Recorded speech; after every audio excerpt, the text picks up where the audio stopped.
헌법재판소의 윤석열 대통령 탄핵 심판 선고가 이제 사실상 4월로 넘어가게 됐습니다.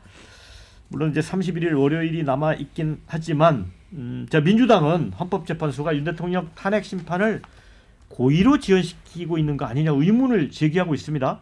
조승래 수석 대변인은 헌법재판소의 좌고 우면에 온갖 추측이 난무한다. 3주 뒤면 재판관 2명의 임기가 끝나서 선고 불능 상태가 되는데 정말로 고의로 내란 수계 파면을 지연시키고 있는 거냐 비판을 했습니다.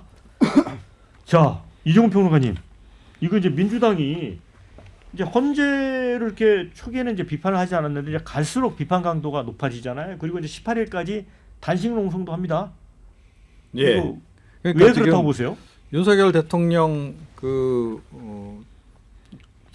석방 전후 국면이 지금 지금 확연히 다른 거 느낄 수 있지 않습니까? 그러니까 그 전에는 보수 진영에서 진보 헌법재판관들 그렇게 공격을 해댔었잖아요. 그런데 그 이후에 지금 이제 점점 이제 시간이 지나면 지날수록 특히 선고가 늦어지면 늦어질수록 보수 쪽에서는 오히려 좀 가만히 있고 지금 뭐 진보 진영에서 지금 뭐 속된 말로 난리가 나 있는 그런 그 상황이에요. 왜 그럴까요? 그러니까 뭐 이게 기각 또는 각하 가능성이 높다라고 보기 때문인 거죠. 그쪽에서도. 예.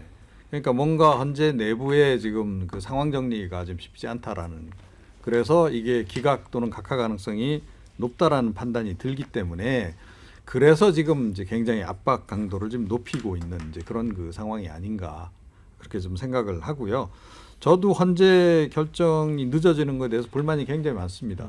국민적 피로도는 말할 것도 없고 사회적 비용도 지금 엄청나게 지금 지출이 되고 있는 상황 아니겠습니까? 그래서 불만이 많은데, 그런데 분명히 뭔가 하여튼 이상 기류가 좀 있는 건 이제 분명해 보인다. 그래서 8대0 이런 건 뭐 도저히 아닌 것 같고, 특히 뭐 지난번 이제 한덕수 총리 헌재 심판 결과와 관련해서 그게 뭐 윤석열 대통령 탄핵하고 뭐 직결되는 또 시사되는 바는 없다라고 다들 뭐 이야기는 했는데, 그런데 한 가지는 분명히 우리가 확인을 했다는 거죠. 조금 전에도 말씀드렸다시피 그 내부에도 아주 극과 극의 생각이 대립을 하고 있구나 하는 게 그때 한 단면이 이제 확인이 됐던 거고, 지금 그 상황이 지금 이 윤 대통령 탄핵 심판 과정에서도 그대로 이어지고 있는 게 아닌가. 그래서 제가 보건대는 뭐 지금 각하 쪽 의견이 조금 더 많아진 게 아닌가. 저는 그렇게 지금 보고 있습니다. 이게 여론이 왜냐하면 이렇게 보셔야 될 것 같아요. 그러니까 민주당으로서는 인용 만장일치를 기대했을 가능성이 상당히 높습니다. 또 그렇게 이야기를 하는 또 예측하는 또 의원들이 또 상당히 뭐 한 달여 전만 해도 많았던 게 사실이거든요. 근데 한 달여 전, 한 4주 전부터 확 달라지죠. 왜냐하면 3.1절 이 모이는 장외 집회의 숫자, 물론 그게 전체 여론을 대변하는 건 아닙니다. 두 번째는 윤석열 대통령의 이 구속 또 석방 이런 현상, 또 그 이후에 한덕수 권한대행의 판결이 저는 가장 결정적인 것 같아요. 그러니까 이번 주 사실은 늦어도 오늘이겠지. 그래서 오늘 윤석열 대통령 선고까지 포함해서 슈퍼위크라고 이야기를 했던 것이거든요. 여기서 이제 중요한 것은 이런 겁니다. 여론 데이터상으로 분석을 해보면 8년 전과 분명하게 다른 거, 왜냐하면 민주당이 불안해질 수밖에 없고, 그리고 탄핵 헌법재판소에 대해서는 뭐라고 요구하지 않았던 민주당이 지금은 빨리 파면 선고를 하라고 그러고 헌법재판소를 또 흔드는 것이거든요. 이런 현상이 나타나는 이유는 8년 전에 그때는 탄핵 찬성 여론이 거의 80%. 그때 과거니까 주로 지금 조사 개요를 말씀드릴 이유는 없습니다. 그러면은 그때로 보면은 80% 정도가 나온다는 것은 헌법재판관 정족수를 9명으로 보더라도 당시에도 8년 전에 8명이었어. 이거는 인용이에요. 근데 지금은 가만히 보십시오. 지금의 여론, 조사 개요를 이야기하기 때문에 수치는 이야기를 합니다. 지금 탄핵 찬반 여론을 헌법재판관 8명 숫자에 넣어보면은 5대3이에요. 그러니까 지금 여론으로 보더라도 이게 많은 쪽이 나오는 다수결이 아니라 6명이라는 정족수가 있거든요. 그래서 마은혁 헌법재판관 후보자를 빨리 임명하라. 무리수를 두면서도 최상목 부총리를 지금 우리 강성 지지층 화 안 풀렸다. 그래도 이 탄핵 소추 추진하겠다.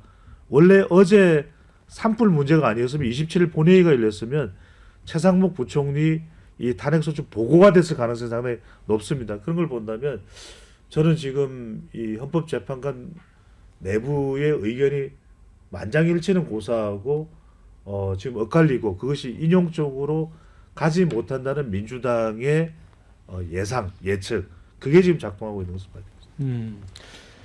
어떤 좀 헌법재판소 내부에 어떤 그 구체적인 움직임이나 이런 게 이제 뭐 밖을 형태나 이런 걸로 지금 떠돌아다니고 있잖아요. 근데 그 밥거리나 이런 거는 서로가 뭐 여론전을 하려고 하는 진영 간의 그런 이야기인 것 같고요. 그게 저는 신뢰도를 뭐 그렇게 인정하진 않습니다. 근데 이 야당이 현재 고의지연 의심을 한다라는 게 이게 좀 황당한 이야기인데요. 그러면 판결 선고일을 정하는 그 핵심 주체가 누구냐? 문영배 권한대행입니다. 문영배 권한대행이 평의와 평결 그것을 마무리가 됐다라는 걸 선언하는 게 헌법재판소장 지금 문영배 권한대행이거든요. 그래야만 기일이 잡힐 수가 있어요. 근데 문영배 권한대행이 그동안에도 뭐 헌법재판소의 그런 어떤 절차 진행 뭐 굉장히 독단적이며 굉장히 파국적인 절차 진행의 주범이지 않습니까? 이분이 뭐 대통령을 위해서 아니면 뭐 국민의힘을 위해서 이렇게 지연을 한다? 전혀 그럴 수가 없거든요. 그러니까 오히려 그 문재인 대통령이 임명한 민주당 사람이라고 많은 사람들이 그렇게 의혹을 가지고 있는데 그분이 그 판결 선고일을 결정할 수 있는데 그 고의 지연을 해가지고 민주당이 비판한다? 이건 좀 상황이 안 맞는 것 같고요. 그러니까 결국에는 문영배 권한대행이 자기가 생각하고 있던 저는 그 마음속의 생각이 탄핵 인용이 아닐까 싶은데 탄핵 인용으로 가지 못할 것 같다는 내부적인 헌법재판관들의 분위기를 본인이 느끼고 그래서 이거를 빨리 이 선고하기보다는 조금 더 시간을 끌어보려고 하는 그 말고는 어떤 다른 해석도 저는 어렵다고 생각합니다. 어느 분이 댓글에 헌법재판소도 이제 개몽된 거냐 이런 댓글을 올려주셨는데 하은기 대변인은 이거 뭐 만장일치로 인용될 거라는 입장이잖아요. 제가 무슨 내부에 어떤 변화가 있어요? 제가 일부에서 그랬잖아요. 이재명 대표 1심 재판 전까지만 해도 결과 나오기 전까지만 해도 이거 위증교사가 더 크지 선거법은 별거 아니다 이랬던 사람들이 자기 예상을 뛰어넘는 징역형이 나오니까 이제 이게 제일 크네 뛰어들었다고 했잖아요. 똑같습니다. 우리가 전망이랑 요구랑 예측과 당위는 구분해서 생각해야 되거든요. 제가 이 방송에서도 아마 그랬지 싶은데 저는 비상계엄 터지고 헌재 판결 언제쯤 될 것 같냐 하는 질문을 받으면 다른 데서 일관적으로 3월 말 4월 초쯤 날 것 같다라고 했어요. 근데 그 얘기가 저만 한 게 아니라 민주당에서도 그렇게 예측하는 사람 많았고 국민의힘에서도 많았어요. 근데 지금 아직 4월 초 안 됐잖아요. 데드라인이 4월 18일 그 헌법재판관 2명 퇴임하기 전까지가 데드라인인데 이게 쉽게 결론이 내려지진 않는다. 왜냐하면 아까 전에 배정찬 소장님 말씀 잘 주셨지만 이게 지금 심리하는 도중에 뭔가 삐끗하면은 서부지법 가서 난동 부리고 폭동 일어나고 그러면은 졸속이라는 인상을 주고 싶지 않은 재판관들의 마음이라는 게 있는 거잖아요. 우원식 의장이 비상계엄 해제할 때 절차 다 그 분초를 다투는 상황에서도 한 것처럼 그런 건데 지금 밖을 뭐 평론가들 나와서 하는 얘기 아무 근거가 없습니다. 그냥 다 뇌피셜이에요 사실은. 제가 밭 써가지고 그냥 소설 써서 돌리잖아요. 그럼 그게 여의도에 돌 거예요 실제로. 그 말씀하신 것처럼 내부 취재가 전혀 안 돼서 언론들도 그냥 예상컨대 이러는지 뭐 누구 관계자에 따르면 이런 거 없잖아요. 그러니까 그냥 기다리면 될 문제라고 저는 생각하고 제가 봤던 헌재 심리 그 차원 그 결과들을 보면 그러니까 진행했던 걸 보면 사실 기각을 할 거라는 예상 자체를 하기가 되게 어려운 재판이라고 저는 생각을 합니다. 자 이제 선고 자체가 늦어지는 것과 관련해서는 비판적인 의견을 많이 주셨습니다. 헌법재판소 직원 전원 3월 월급 배타내라. 밥값 못했다. 이런 의견 주셨고요. 자 재판관들이 이념에 따라서 이 공정함을 잃으면 안 된다 이런 의견 주셨고요. 이재명 그 대표 2심 판결문이 재판관에 따라서 재판 결과도 널뛰게 하는 것 같다. 탄핵 사유가 5개로 단순한데 이게 한 달씩 걸릴 일인가 이런 의견도 있고요. 또 이런 의견도 있습니다. 도대체 보이지 않는 누구의 손으로 움직입니까? 민주당 안에서도 이제 주장했던 부분이죠. 자, 국민투표로 가면 된다. 이것도 이제 민주당이 이제 그걸 꺼냈어요. 김용민 정책수석이 개헌을 통해 국민투표로 윤 대통령을 파면할 수 있다. 그런데 또 이재명 대표는 개헌에 관심이 없잖아요. 아니 개헌을 하려면 국민투표를 해야 되지 않습니까? 예. 일단은 지금 나라가 두 쪽이 나 있는 상황인 거 아니에요. 서로 광장민주주의 하려고 예. 덤비는 거 아니에요. 그 광장민주주의를 막는 장치가 헌재거든요. 머릿수로 해결하려고 하지 마라. 예. 그렇게 막 고집 피우지 마라. 법리로 하자. 이게 헌법재판소거든요. 근데 그 헌법재판소를 해체시키기 위해서 광장민주주의를 하기 위해서 다시 뭐 개헌을 하자? 이게 말이 안 되는 소리잖아요, 사실은. 근데 이렇게 민주당이 왜 이렇게 자꾸 다급해하고 의원 전원이 지금 18일까지 철야 농성하겠다. 제가 아까 말씀드렸다시피 전망과 요구는 분리해야 된다 생각해요. 예. 전 전망은 3월 말 4월 초에 날 거라고 전망을 했지만 요구는 빨리 하라는 거거든요. 저도 주장은. 왜냐면은 지금 너무 어려우니까. 산불 났는데 컨트롤 타워가 없잖아요. 예. 그리고 지금 뭐 얼마 전에 뭐 트럼프가 현대차 그거 때문에 갑자기 관세 안 매긴다 그러는데 이런 것들 지금 되게 복잡한데 지금 제대로 하는 게 하나도 없지 않습니까?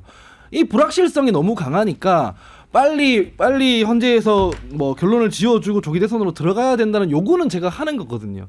근데 그 요구와 별도로 전망은 다들 3월 말 4월 초까지 아마 시간이 걸릴 것이다. 지금 너무 나라가 두 쪽이 나 있었기 때문에 이게 빨리 결론이 안 내려진다는 거거든요. 그러니까 민주당이든 국민의힘이든 이걸 관련해서 아무 근거도 없이 사람들 불안 확장시키는 그런 건 좀 안 했으면 좋겠다. 이 국민투표는 어떻게 생각하세요? 저는 조금 다른 생각인데 민주당이 만약에 나라 걱정에서 그렇게 신속을 이야기한다 그러면 아니 이재명 대표도 대법원 판결 빨리 신속하게 해달라고 더 네. 오히려 유고할 수 있는 거 아닙니까? 또 반도체 투표법도 빨리 네. 통과시킬 수 있는 거 아닙니까? 그리고 추경 예산도 더 빨리 신속하게 협의해서 통과할 수 있지 않습니까? 저는 이런 데 있어서 표면적으로 나라 운운하지만 오히려 저는 당리당략이 있는 거 아닌가 싶은 생각이 들어요. 왜냐하면 첫 번째로는 지금 데이터상으로 보면 이렇거든요. 정당 지지율이 오늘 분석해드린 것은 좀 벌어지긴 했지만 민주당이 오차 범위 밖으로 어느 순간 정당 지지율은 또 다음 주는 또 모릅니다. 예. 그러니까 민주당으로서는 빨리 정권을 교체하기 위해서는 시간을 서두를 수밖에 없어요. 그리고 이재명 대표의 리스크도 완전히 털어내지지가 않은 것이거든요.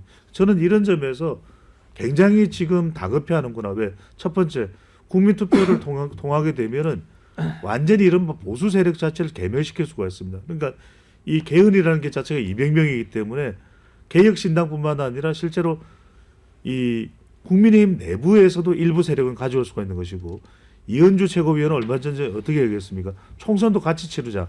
그러면은 완전히 국회와 그 다음에 이 행정권까지 완전히 다 가져올 수 있는. 그래서 실제로 그렇게 하려면은 사실은 또 국회의원들이 총사퇴를 해야 되고 쉽지는 않은 일이거든요. 근데 이렇게 이야기하는 것은 그만큼 저는 지금 민주당이 정권 교체를 하는 데 있어서 시간이 중요하다. 신속해야 된다는 걸 더 강하게 지금 역설적으로 보여주고 있는 것이죠. 짧게 반론 안 할 수가 없는데 민주당 비판하는 건 좋지만 배종찬 소장님께서는 지금 같지 않는 걸 같은 선상에 놓고 있어요. 이재명 대표가 대법원 선고가 경제랑 무슨 상관이며 외교가 무슨 상관이에요. 사실 그렇잖아요. 그 사법 지원한다고 비판할 수는 있지만 이재명 대표 대법원 때문에 무슨 경제가 문제가 생기고 이러지 않아요. 근데 대통령이 파면되어 있는 상황에서 지연되는 건 시시각각 지금 나타나고 있는 나라 붕괴인 거거든요. 비판하는 건 좋지만 같은 선상에 놓여 있지 않은 걸 가지고 뭐 민주당이 나라 걱정해서 하는 게 아니라 사실은 당리당략 때문에 한다 그러면은 그게 전 설득력이 별로 없는 것 잠깐만요. 같습니다. 저는 조금 전에 경제나 이런 부분이 아니라고 이야기한 적이 없습니다. 그런데 이렇게 주장하는 이유가 뭐냐는 거죠. 그리고 이재명 대표가 국민들이 불안해하는 거죠. 국민들 중에서 대법원 심심 빨리 해서 이재명 대표는 완전히 틀털 털고 조기 대선이든 조기 대선이 아니더라도 유력 정치인으로서 본인의 위상을 가져가는 게 나쁜 일입니까? 저는 그 차원에서 이야기를 하는 거죠. 그러니까 이게 아까 제가 드린 말씀하고 그 맥락이 같은데요. 이재명 대표가 가장 원했던 거는 유죄도 무죄도 아니에요. 그거는 변론 재개나 위헌법률 심판 제청을 받아들여 가지고 이 재판을 정지시켜 놔야 됐거든요. 예. 그 시간을 보는 게 제일 중요했는데 이게 유죄든 무죄든 일단은 결론이 나오면 이 모래시계 세워놓은 것처럼 시간이 계속 흘러버려요. 예. 그 전에 그 전에 어떻게든 이 전국을 대선 전국으로 전환을 시켜야 되는데 대선 전국으로 전환을 시키려면 탄핵 인용이 빨리 나와야 된다는 거예요. 그냥 탄핵 인용이 나온다 이것도 안 돼요. 본인이 가지고 있는 대법원에서 만약에 천에 하나 만에 하나 이게 뒤집어지는 순간 자기가 가지고 있는 어떤 그 대선 주자로서의 효력 이런 것들은 다 이게 물거품처럼 사라집니다. 그래서 어떻게든 빨리 탄핵 인용을 받는 것이 본인이 가지고 있는 어떤 조기 대선에서 민주당의 후보로 선출돼 가지고 대통령으로 가는 길에 그 핵심적이라서 그런 겁니다. 이게. 예. 근데 자, 예. 제가 보기에는 지금 다급함도 다급함이지만 개헌 얘기까지 막 들고 나오는 걸 예. 보면 충성 경쟁이 거의 지금 불을 뿜고 있다. 전 그렇게 봐요. 그러니까 이재명 대표가 그야말로 어흠 한번 하면 예. 미스터선 그냥 감기 몸살을 앓는 거죠 지금. 거의 지금 이번에 그 특히 무죄 판결 나오고 난 이후에 예. 민주당 상황은 완전히 그런 상황으로 좀 바뀌었다. 사실 그 부분도 굉장히 우려되는 지점입니다. 네. 그건 자, 동의합니다. 그런데 지금 이제 이재명 대표 항소심 무죄 선고 후폭풍이 여권을 지금 뒤흔들고 있습니다. 사실 관련 없는 것이잖아요. 이재명 대표 개인의 어떤 사법적 그 문제를 이제 털은 거니까. 그런데 당내에서는 이제 이런 목소리가 나옵니다. 국힘 내부에서 대통령 탄핵 기각이 답이다. 이런 목소리가 나오고 또 확산하고 있습니다. 이 조기 대선 가능성 전제로 이제 보폭을 넓히던 한동훈 대표 측근, 친한계 박정원 의원, 현 시점에서 면죄부를 받은 이재명을 이길 수 없으니 탄핵은 불가하다. 시간도 벌어야 한다. 공개적으로 탄핵에 반대했습니다. 자, 이 대표와 윤 대통령 동시 퇴장을 주장해온 중립성향 의원도 민주당이 과반 의석만으로 30차례 줄탄핵을 했는데 정권까지 차지하면 어떤 일이 벌어지겠느냐. 차라리 윤 대통령과 이재명 대표의 적대적인 공생이 당분간 이어지는 게 낫다. 야, 그거는 어떻게 봐야 됩니까 이거? 아니 근데 누가 칼 들고 비상계엄하라고 협박했습니까? 누가 뭐 12월 3일 밤에 협박해가지고 국회 군대 보내서 유리창 깨고 다니고 그러고 협박했습니까? 선관위에 군대 보내라고?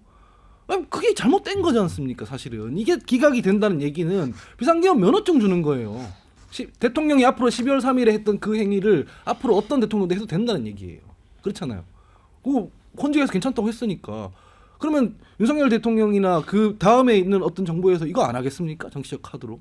이런 거는 사실 진영의 유불리 이런 거와 무관하게 제거하고 가야 되는 거거든요. 이렇게 하면 안 된다고 약속을 하고 가야 되는 거거든요. 그러니까 뭐 아까 전에 국민의힘 뭐 친한계 의원들이 우리 당에 불리하니까 하면 이렇게 하는 거 아니죠. 나라가 우선인 거고 당이 있는 거지 않습니까? 아니 이종호 평론가님, 그러니까 이게 저는 이제 국민의힘은 기각으로 윤 대통령 복귀를 이제 원하는 것 같은 이제 기류가 확산되는 것 같은데 이제 헌재 판결은 알 수가 없잖아요. 뭐 받은 글이나 정보 형태로 보면 또 제2모 주심을 맡은 분이 기각에서 또 의견이 다시 반대로 가고 있다. 뭐 이런 얘기도 별별별 얘기가 다 나오거든요. 근데 이렇게 나가다 보면 만약에 조기 대선이 있을 경우에 이게 족쇄가 될 수도 있잖아 국힘한테. 그렇죠. 예. 그래서 지금 뭐 지연 얘기까지 나오는 겁니다. 근데 지금 발언 내용을 보시면 아시겠지만 굉장히 중구난방이잖아요. 예.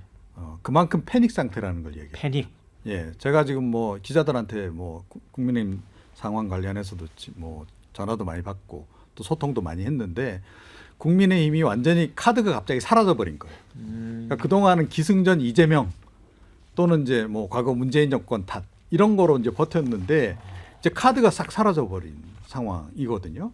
자, 그러니까 지금 뭐 예를 들어 당 차원에서 대응이 안 되면 하다못해 뭐 여권에 있는 그 대선 후보 개별적으로라도 이게 대응을 할 정도의 이제 경쟁력이 있어야 되는데 그것도 아니란 거죠 지금. 그래서 대략 분위기가 거의 지금 패닉에 빠진 상태. 근데 만약에 정말 전해들었습니다. 예. 이제 국힘 내부에서 기각이 답이라고 자꾸 주장을 하는데 이게 정말 답입니까? 사실 답 아니죠. 그러니까 조금 전에도 말씀하셨다시피 비상계엄을 한동훈 전 대표조차도 용인한다 이런 쪽으로 방향을 바꿨다. 이거는 정말 심각한 그런 거고요. 헌정 질서 자체를 뭐 스스로 이제 부정하는 거고 수권 세력임을 스스로 부정하는 거고 그런 거임에도 불구하고 지금 그런 거 따질 여유가 없는 겁니다 한마디로. 아니 원영섭 예. 변호사가 볼 때는 이제 이게 패닉 상태에서 국힘에서 이제 이런 윤 대통령을 다시 복귀시켜서 우리가 모시자라고 이제 주장을 한다고 하는데 진짜 내부 사정이 어때요? 지금 각 대선 주자들이 가지고 있었던 뭐 비공식적인 캠프가 다 해체 수순으로 들어갔습니다. 예, 그래가지고 예 그렇습니다. 더 이상 이제 뭐 활동이 어렵겠다라는 생각으로 그러면 이제 이미 다 이재명 해체- 대표가 무죄 선고 받으면서 이제 다 두 손을 들은 겁니까? 이제는 뭐 살아 돌아왔기 때문에 현재는 뭐 대법원에서는 어떻게 될지 알 수 없지만 2심에서 아까도 말씀드렸지만 살아 돌아오면 더 세지거든요. 그래서 그런 김영계만 이제 사실은 이제 포기한 줄 알았는데 아니요 그렇지 않아요. 제가 이렇게 패닉에 빠진다는 게 패닉에 빠진다는 게 조금 답답하고 내가 정말 패닉에 당시- 빠졌다는 걸 인정하셨습니다. 아니 패닉에 빠지는 게 아니라 원래부터 대통령이 탄핵에서 살아 돌아와야 된다는 스탠스를 원래부터 가지고 있었어야 된다고요. 원래부터 그러니까 잘못했다는 원래. 거죠. 그러니까 저쪽으로 갔다가 일로 오니까 그게 잘못됐다는 그러니까 그게 거예요. 패닉이잖아요. 예, 그러니까 자 제가 아까 전에도 이야기를 했지만 이재명 대표가 예를 들어 뭐 정말 또 유죄를 받았다. 아니면 또 제가 아까 말씀드렸다시피 변론 재개나 위헌법률 심판 제청을 통해 가지고 연기가 될 가능성 그게 사실은 높았다고요. 그러면 조기 대선을 하자고요. 이분들이 뭔가 착각하는 게 이재명 대표하고 조기 대선에서 빨리 붙으면 자기들이 이길 거라고 처음부터 생각했다는 게 이상한 거예요. 잘못했다. 이재명 대표는 그렇게 깔볼 사람이 아니라고요. 네. 강한 상대라고요. 강한 상대가 처음부터 강한 상대인데 자기들이 이재명 우리 당에 있는 사람들이 많이 생각하는 게 민주당에 이재명 대표가 있으니까 우리가 유리하고 아니 그렇게 해가지고 한 번이라도 유리해진 적이 있습니까? 예. 한 번도 없어. 총선에서도 졌고 네. 그러니까 그런 게 처음부터 아니었다. 원래도 안 돼요. 아니, 아니 그러니까 댓글 중에 지금 다들 제정신이 아니다 이런 글을 올려주셨고요. 아까 윤석열 대통령이 이제 복귀하는 게 답이다 이제 국힘 내부의 그 기류를 설명을 해드렸는데 이런 댓글도 있어요. 답이 없구나 답이. 맞습니다. 예, 답이 없을 수밖에 없는 게 지금 이 월요일 그다음에 수요일 지금 오늘이 금요일이거든요. 그러니까 월요일은 한덕수 권한대행이 기각 나왔을 때 국민의힘 지지층이나 보수층에는 와 이랬을 거예요. 그런데 이제 그러면 수요일 날을 또 기대했겠죠. 국민의힘 지지층에서 보수층에서는 그래 유죄가 나올 거야. 원영섭 전 단장도 유죄래. 이러고 이제 기다리고 있는데 무죄입니다. 이렇게 판결이 나니까 보수층들은 이랬을 거예요. 근데 그게 지금 데이터상으로 나타납니다. 앞서 소개해드렸던 한국갤럽 조사 결과를 보면 서울은 그래도 윤석열 대통령 대선 때도 지지율이 잘 나왔고 서울은 그래도 비교적 인천 경기에 비하면 국민의힘 지지율이 나오는데 지금 44대 더불어민주당 서울입니다. 44, 국민의힘 29, 충청 민주당 40, 국민의힘 38. 이러니까 소리가 나올 수밖에 없거든요. 그러면 어떤 생각이 드느냐? 도로 윤명으로 가자. 그냥 윤명으로 비상계엄 이전에 윤명 갈등 관계, 윤명 대첩으로 가는 수밖에 없다. 이런 생각이 친윤이든 비윤이든 들 수밖에 없는 거죠. 그러니까 방역국에서 말씀하셨던 대로 답 없음입니다. 자, 자, 저희 댓글 좀 소개를 해드릴게요. 네. 윤 대통령과 복귀설 관련해서 과연 기각이 답이 될까? 윤 대통령 복귀하면 통치의 권위가 설까? 이런 의견 주셨고요. 패닉에 빠져 허우적대는 집권여당 빨리 수습하고 전략 짜라 이런 의견. 자, 국민들 심폐소생술해야 할 지경이다 이런 의견. 또 이 댓글도 되게 촌철살인입니다. 이재명도 무죄, 윤석열도 복귀. 빌런 대 빌런 어찌 되는지 한번 지켜보자. 이런 의견도 주셨습니다. 아니 제가 그래도 보수 패널로서 민주당의 어떤 잘못을 많이 지적을 해요. 민주당의 패악질을 지적을 하고. 근데 민주당이 하는 잘못은 예측 가능해요. 근데 국민의힘이 하는 바보짓은 예측을 못 하겠어요. 그러니까 패닉이에요. 네, 네. 처음부터 그걸로 가면 안 된다고 제가 몇 번을 SNS에도 이야기를 하고 방송에도 이야기하는데 왜 그걸로 갔다가 다시 가냐고. 진짜 아니, 미치겠는 조금 거예요. 조금 전에 댓글에 예. 지금부터라도 전략 짜야 된다고 예. 얘기를 하셨잖아요. 예. 굉장히 좋은 조언 해주셨는데 예. 국민의힘에 지금 전략 짤 사람이 없습니다. 아니 진짜 오합지졸도 이런 오합지졸이 없어요. 대통령 하겠다고 캠프를 만들어놨으면 내가 어떻게 국가를 운영하고 뭘 바꾸고 이걸 생각해야 되는데 이재명 대표 재판이라는 감나무 밑에 있다가 감이 안 떨어지니까 에이 야, 나 대통령 안 나가야지 이게 말이 됩니까? 아니, 무슨 장난이고 게임입니까? 정치가? 이재명 대표가 1심에서 무죄 받으면 다 사라질 전략이었으며 그 전략이 왜 나오냐고, 그럼 무슨 뭐 필요한 뭐. 전략이고 유용한 전략이냐고요. 당의 중심 전략이. 하여튼 오늘 2부 토론의 주제를 뽑으면 패닉일 것 같습니다.